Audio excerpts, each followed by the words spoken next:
مسلمانوں کے پہلے خلیفہ حضرت ابوبکر صدیق رضی اللہ تعالی عنہ کے دور خلافت کی بات ہے۔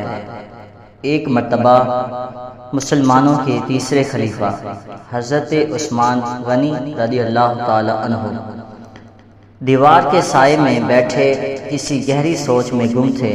کسی نے کہا تھا، اس قدر ڈوبا ہوا دل درد کی لذت میں ہے، تیرا عاشق انجمن ہی کیوں نہ ہو خلوت میں ہے۔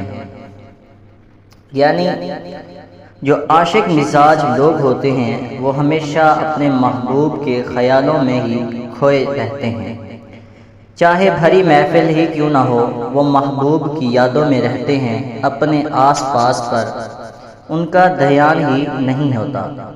حضرت عثمان غنی رضی اللہ تعالی عنہ کی بھی کچھ ایسی ہی کیفیت تھی، ہر چیز سے بے نیاز، بس اپنی ہی سوچ میں گم تھے۔ اسی دوران مسلمانوں کے دوسرے خلیفہ حضرت فاروق اعظم رضی اللہ تعالی عنہ کا یہاں سے گزر ہوا۔ آپ نے گزرتے گزرتے حضرت عثمان رضی اللہ تعالی عنہ کو سلام کیا، مگر وہ تو اپنی ہی سوچوں میں گم تھے، انہیں نہ فاروق اعظم کے گزرنے کی خبر ہوئی اور نہ ہی سلام کا پتہ چلا۔ لہذا جو ہوش میں نہ ہو وہ کیا نہ کرے۔ جب آپ کو سلام کا احساس ہی نہ ہوا تو آپ نے جواب بھی نہ دیا۔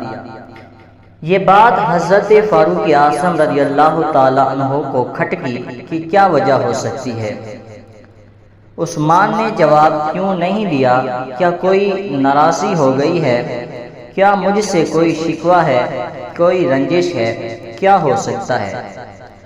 فاروق اعظم رضی اللہ تعالی عنہ انتہائی ذہین اور عقل مند شخص تھے۔ آپ فوراً حضرت ابوبکر صدیق رضی اللہ تعالی عنہ کے پاس پہنچے، انہیں ساری بات بتائی کہ میں یوں عثمان کے قریب سے گزرا، سلام کیا، انہوں نے جواب ہی نہیں دیا، نہ جانے کیا رنجش ہو گئی ہے۔ حضرت ابوبکر صدیق رضی اللہ تعالی عنہ کی بھی کمال سوچ دیکھیے۔ آپ نے یہ نہ فرمایا کہ معمولی سی بات ہے، خود ہی سلجھا لوں، میں خلیفہ ہوں، امور خلافت انجام دینے ہیں۔ آپ نے ایسا کچھ نہ کیا، بلکہ اس معاملے کو اہمیت دی اور فوراً فاروق اعظم رضی اللہ تعالی عنہ کو ساتھ لے کر حضرت عثمان رضی اللہ تعالی عنہ کے پاس چلے گئے۔ دونوں نے سلام کیا، انہوں نے جواب دیا۔ حضرت ابوبکر صدیق رضی اللہ تعالی عنہ نے فرمایا، عثمان کیا بات ہے، آپ نے اپنے بھائی کو سلام کا جواب نہیں دیا؟ عرض کیا، میں نے جواب نہیں دیا، میں نے تو ایسا کچھ بھی نہیں کیا۔ حضرت عمر رضی اللہ تعالی عنہ بولے، میں ابھی تو آپ کے پاس سے گزرا تھا، آپ کو سلام کیا تھا، خدا کی قسم آپ نے جواب نہیں دیا۔ کہا، آپ گزرے ہیں، میں یہ بھی نہیں جانتا، آپ نے سلام کیا ہے، مجھے اس کی بھی خبر نہیں ہے۔ ہم کو اپنی خبر نہیں یارو، تم زمانے کی بات کرتے ہو۔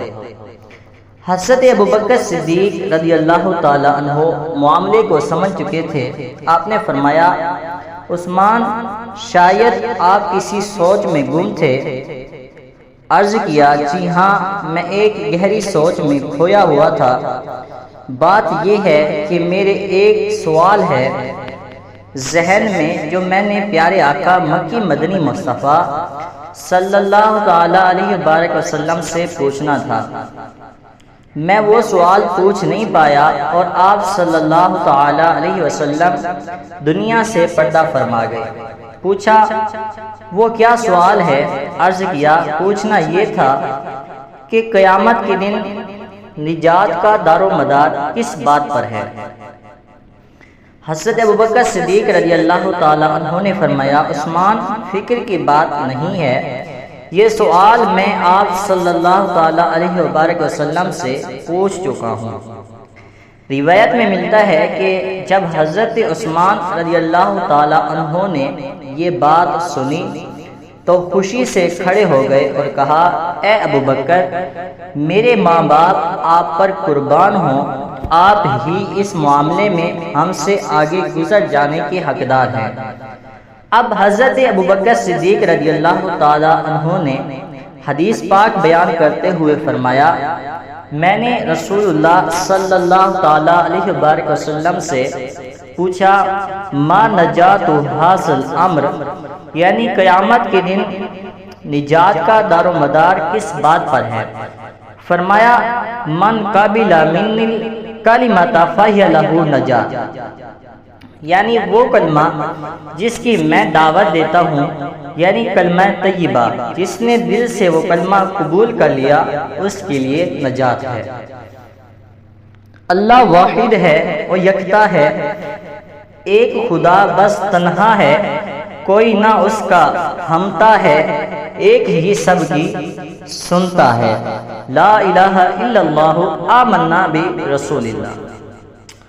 صحابہ کرام رضی اللہ تعالی عنہم کی سیرت کا یہ خوبصورت واقعہ جو ہم نے سنا، اس میں ہمارے لیے سیکھنے کے بہت سارے سبق ملتے ہیں۔ ان میں سے ایک تو یہ ہے کہ اس واقعے سے پہلا سبق تو یہ ملا کہ روز قیامت نجات کا دار و مدار ایمان پر ہے۔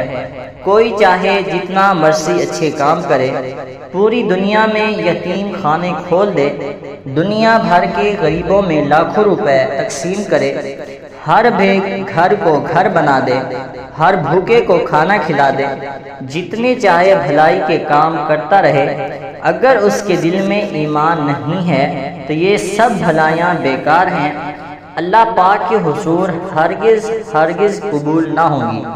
ہاں، جس کے دل میں ایمان کی دولت موجود ہے، اس کی چھوٹی سی چھوٹی نیکی بڑی سے بڑی نیکی انشاءاللہ قبول بھی ہو جائے گی اور جنت میں داخلے کا ذریعہ بھی بن جائے گی۔ اللہ پاک قرآن کریم میں ارشاد فرماتا ہے، ان اللہ لا یغفر ان یشرک بہ ویغفر ما دون ذلک لمن یشاء۔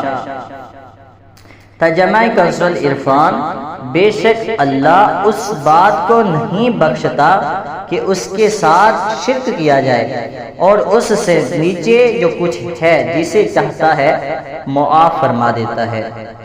ایمان پہ رب رحمت دے دے تو استقامت، دیتا ہوں واسطہ میں تجھ کو تیرے نبی کا۔ یہاں یہ بات بھی یاد رکھ لیجئے کہ یقیناً نجات کا دار و مدار ایمان پر ہے، مگر ایمان صرف کلمہ پڑھ لینے کا نام نہیں ہے، بلکہ ایمان تمام اسلامی عقیدوں کو دل سے مان لینے کا نام ہے۔ قرآن کریم کے اندر ہے، وَإِنِّي لَغَفَّارٌ لِمَن تَابَ وَآمَنَ وَعَمِلَ صَالِحًا ثُمَّ اهْتَدَىٰ۔ ترجمہ کنز العرفان، اور بے شک میں اس آدمی کو بہت بخشنے والا ہوں جس نے توبہ کی اور ایمان لایا اور نیک عمل کیا پھر ہدایت پر رہا۔ یہاں بخشش کے لیے 3 باتوں کا ذکر ہے۔ نمبر 1 ایمان، نمبر 2 نیک اعمال، نمبر 3 ہدایت پر رہنا، یعنی جس میں یہ تینوں باتیں ہوں اللہ پاک اس کی بخشش فرما دیتا ہے۔ اب ہدایت پر رہنے کا کیا مطلب ہے؟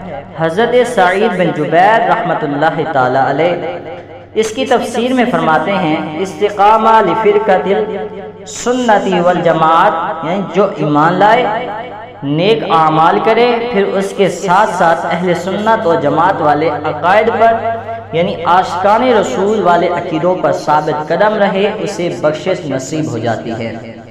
معلوم ہوا نجات کے لیے ایمان ضروری ہے، پھر ایمان میں تمام سچے عاشقان رسول والے عقیدے شامل ہیں، اس کے ساتھ ساتھ نیک اعمال بھی کرنے ہیں۔ یہ تینوں کام جو خوش نصیب کرے گا انشاءاللہ الکریم روز قیامت نجات پالے گا۔